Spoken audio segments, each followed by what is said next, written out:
এদেশের আকাশে কালিমার পতাকা দুলবে,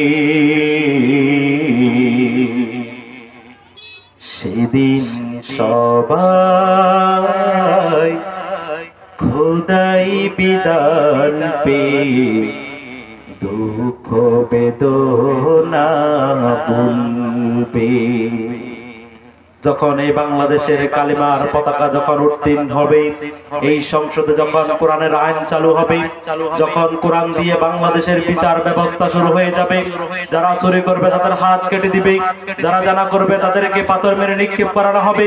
যখন এই বাংলাদেশের কোরআনের বাস্তবায়ন হয়ে যাবে, তখন এই দেশের তাওহীদি জনতা একটি ভয়ে আল্লাহর সেই শুকরিয়া আদায় করবে। কথা বলুন ঠিক কিনা?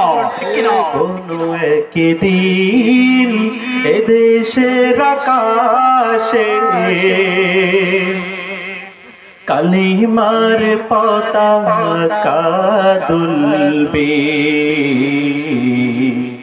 সেদিন সবাই খোদাই বিধান পেয়ে দুঃখ বেদনা ভুলবে।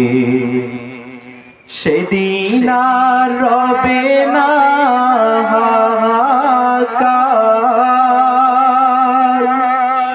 অন্যায় জুলুম অবিচার, সেদিন আর রবে না হাহাকার,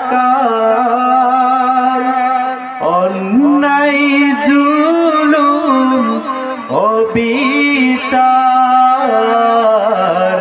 থাকবে না অনাচার, দুর্নীতি কদাচার, থাকবে না অনাচার, দুর্নীতি কদাচার, সকলে শান্তিতে থাকবে। সেদিন সবাই খোদাই বিধান পেয়ে দুঃখ বেদনা ভুলবে। ঠিক না?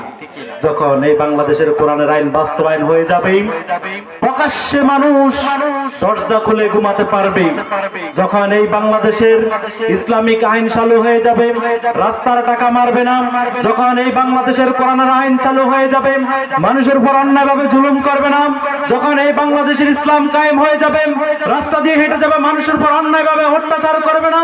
সুখে দুঃখে মানুষের আল্লাহর শুকরিয়া আদায় করে বাংলাদেশের তাওহীদি জনতা ইসলামের পতাকা উত্তীর্ণ করে তারা আমার ইসলামের বিজয় গোটা বাংলাদেশে দেখিয়ে বলবে আমরা কোরআনের আইন বাস্তবায়ন করতে পেরেছি। কথা বলেন ঠিক কিনা?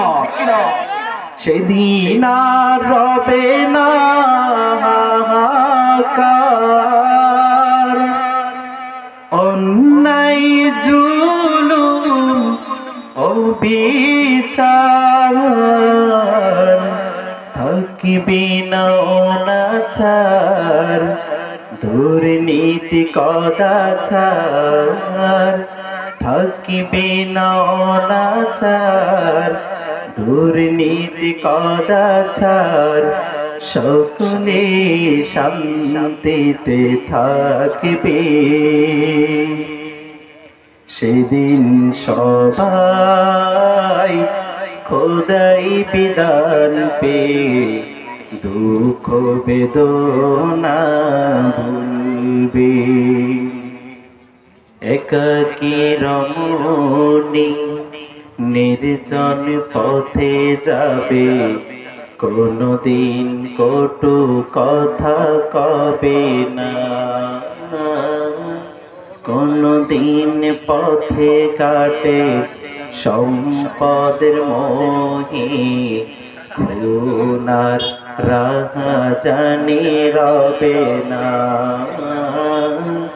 একাকী রমণী